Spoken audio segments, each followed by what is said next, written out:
ஜாசா மிட்டி. ஜாசா மிட்டின்னு என்னங்க? எதுவும் ஃபுட்டோட பேரா?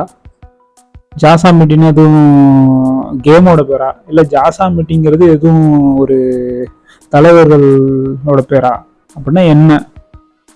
நீங்க பார்க்குற உங்களுக்கு எதுவும் ஐடியா இருக்கா? ஜாசா மிட்டி அப்படின்னு சொல்லி அப்படின்னா என்ன அப்படின்னு சொல்லிட்டு இவன் என்னடா ஜாசா மிட்டி ஜாசா மிட்டி காசா மிட்டின்னு என்னமோ வளரான் அப்படின்னு பார்க்குறீங்களா? இன்னைக்கு டாப்பிக்கே பார்த்தீங்கன்னா இந்த ஜாசா மிட்டினா என்ன, அதை பற்றி தாங்க இன்னைக்கு வீடியோவில் பேச போகிறோம். இந்த வீடியோ பார்க்குறதுக்கு முன்னாடி நம்ம சேனலை சப்ஸ்கிரைப் பண்ணி ஆதரிக்கும் நல்லுள்ளங்கள் எல்லாத்துக்கும் கோடான கோடி நன்றிகள். மேலும் நீங்கள் பண்ணுற ஒவ்வொரு சப்ஸ்கிரிப்ஷனும் எனக்கு ஒரு மோட்டிவேஷனாக இருக்கும். உலகத்தில் நடக்கிற பல விஷயங்களை உங்கள்கிட்ட பேசணும்னு எனக்கு ஒரு ஆசையாக இருக்குது, உங்கள்கிட்ட பகிர்ந்துக்கணும்னு எனக்கு ஒரு ஆசையாக இருக்குது. ஸோ நம்மளோட சேனலை சப்ஸ்கிரைப் பண்ணி சப்போர்ட் பண்ணுங்கள். Please support and subscribe my channel. வாங்க இன்னைக்கு வீடியோக்கு போகலாம்.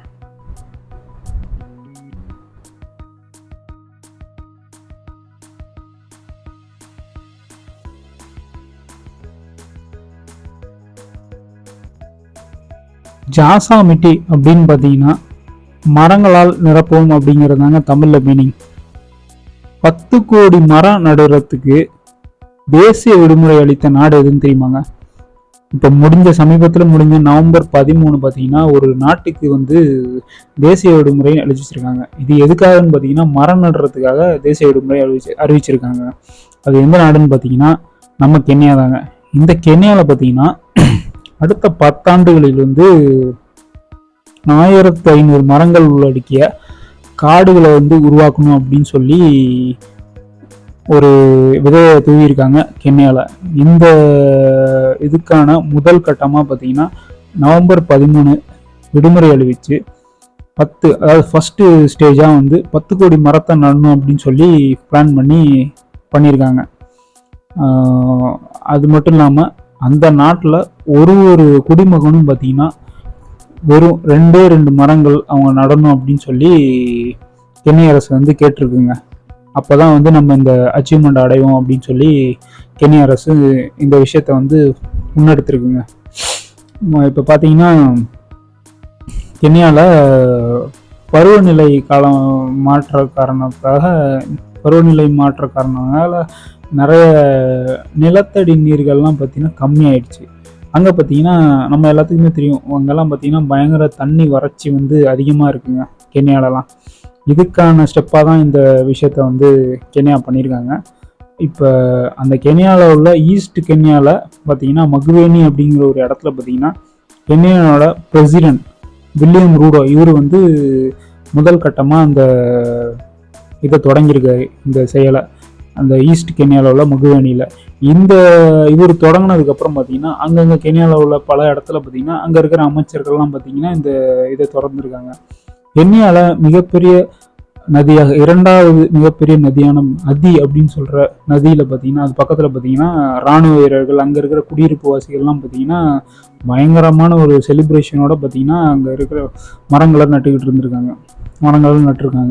இது மரங்களை ஏன் நடுறேன் அப்படின்னு கேட்கும்போது அங்கே தான் ஆறு ஓடுது, ஏன் மரங்கள் நடுறீங்க அப்படின்னு கேட்டதுக்கு மக்கள் என்ன சொல்லியிருக்காங்கன்னா அங்கே ஆறுகள் ஓடுனாலும் தண்ணீர்கள் இருந்தாலும் அங்கே இருக்கிற மரங்கள்லாம் ஏற்கனவே வெட்டி முடிச்சிட்டாங்க. அந்த மரங்களை வெட்டினதுனால அங்கே இருக்கிற நிலத்தடி நீர்கள் பார்த்தீங்கன்னா ரொம்ப கம்மியாயிடுச்சு. அதனால நாங்கள் அந்த மரத்தை நட்டு நாங்கள் இழந்த அந்த நிலத்தடி நீரெல்லாம் பார்த்தீங்கன்னா மறுபடியும் சரி கட்ட போகிறோம் அப்படின்னு சொல்லி மரங்கள் நட்டுருக்காங்க அந்த அதி நதி பக்கத்தில்.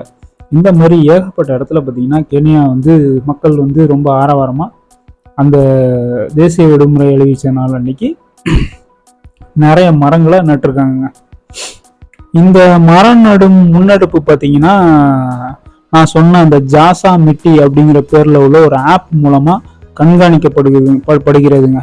இது பார்த்தீங்கன்னா இந்த ஆப் மூலமாக அந்த மரம் அந்த மரத்தை என்ன மரம் நட்டாங்க, அந்த மரத்தோட எண்ணிக்கை எவ்வளோ, இந்த மரம் நடப்பட்ட தேதி என்ன அப்படிங்கிற விஷயங்கள்லாம் பார்த்தீங்கன்னா அந்த ஆப்பில் ரிஜிஸ்டர் ஆயிருங்க. அது மட்டும் இல்லாமல் இந்த மரம் இந்த விதை எந்த நிலத்துக்கு விதைச்சா அது கரெக்டாக இருக்கும் அப்படிங்கிற சொல்ல நாலேஜ்லாம் பார்த்தீங்களாமே அந்த ஜாசா மீட்டிங்கிற ஆப்பில் தெரிவிக்குதுங்க அந்த ஜாசா ஆப். இப்போ இந்த ஆப் மூலமாக பார்த்தீங்கன்னா மக்கள் நிறைய பேர் ரிஜிஸ்டர் பண்ணியிருக்காங்க. அன்னைக்கு பார்த்தீங்கன்னா கிட்டத்தட்ட 20 லட்சம் பேர் பார்த்தீங்கன்னா இந்த ஆப்பில் ரிஜிஸ்டர் பண்ணியிருக்காங்க மரம் நட்டதை. ஸோ அது கென்ய அரசாங்கத்துக்கு ரொம்ப ஹாப்பி ஆகிடுச்சு. நம்ம போட்ட விதை வந்து நல்லா ஒர்க் அவுட் ஆகுது, நிறைய பேர் இதில் பார்ட்டிசிபேட் பண்ணுறாங்க அப்படின்னு சொல்லிட்டு. அதே சமயத்தில் பார்த்தீங்கன்னா நிறைய பேர் இதில் பார்ட்டிசிபேட்டும் பண்ணல. அது வந்து ஒரு சாதாரண ஒரு விடுமுறை விட்டாங்க, அந்த விடுமுறையில் நாங்கள் ரெஸ்ட் எடுக்கணும் அப்படின்னு சொல்லி நிறைய பேர் பார்த்தீங்கன்னா அந்த செயலில் ஈடுபடாமல், அந்த மரம் நடும் இதில் ஈடுபடாமல் நிறைய பேர் வந்து அது ஒரு ஜஸ்ட் அது ஒரு ஹாலிடே அப்படின்னு சொல்லி நிறைய பேர் வந்து அன்னைக்கு வந்து ரெஸ்ட் எடுத்திருக்காங்க. அவங்கள்ட்ட கேட்டதுக்கு என்ன சொல்கிறாங்கன்னா, ஏற்கனவே மரங்கள் நிறையத்தையும் வெட்டி முடிச்சிட்டாங்க, நாங்கள் மரத்தை வெட்டாதீங்கன்னு சொல்ல போதே நிறைய பேர் மரத்தை வெட்டி அந்த நிலத்தடி நீரெல்லாம் அழிச்சிட்டாங்க. இப்போ புதுசாக மரத்தை நட்டு அது எந்த ஒரு பயனும் தராது அந்த மாதிரி சொல்கிறாங்க நிறைய பேர். என்னோட கருத்து என்னன்னு பார்த்தீங்கன்னா, நீங்கள் ஓகே மரம் வெட்டிட்டாங்க, முன்னாடியே வெட்டி முடிச்சிட்டாங்க, ஸோ ஓகே அது நடந்துருச்சு. இப்போ பின்னாடி வரும் சங்கதியர்களுக்கு நம்மளால் என்ன பண்ண முடியும் அப்படின்னு பார்த்தீங்கன்னா, நம்ம இன்னும் சில மரங்களை நட்டாங்கன்னா அந்த நிலத்தடி நீர் வந்து மறுபடியும் வந்து அவங்க திரும்ப பெறலாம். ஸோ அந்த அந்த இதை வந்து யூட்டிலைஸ் பண்ணி அவங்க மரம் நடுறது தாங்க கரெக்டான விஷயம். இந்த வீடியோ முடிக்கிறதுக்கு முன்னாடி நான் உங்கள்கிட்ட சொல்லிக்க விஷயம் ஒன்று தான். காலநிலை மாற்றத்தை நம்ம சரி செஞ்சே ஆகணுங்க. அப்போ தான் நமக்கு பின்னாடி நம்ம குழந்தைங்களுக்கு இந்த உலகத்தில் வாழ இடம் இருக்குங்க. நிறைய ரிசோர்ஸ் வந்து அழிஞ்சிக்கிட்டே வருது. வாட்டர் ரிசோர்ஸ் பார்த்திங்கன்னா ரொம்ப கம்மியாகிட்டே வருது. இதெல்லாம் நம்ம காலத்திலேயே நம்ம சரி செய்யணுங்க. இதுதாங்க நாம் சேர்த்து வைக்கிற உண்மையான சொத்து பின்னாடி வரும் குழந்தைகளுக்கு, சங்கதியர்களுக்கு.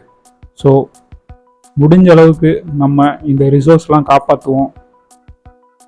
இதே மாதிரி கென்யாவில் பண்ணுற இந்த முன்னெடுப்பு விஷயம் மாதிரி நம்ம இந்தியாவிலையும் பண்ணால் எப்படி இருக்கும், அதுக்கான கமெண்டுகளை கீழே தெரிவிக்கவும்.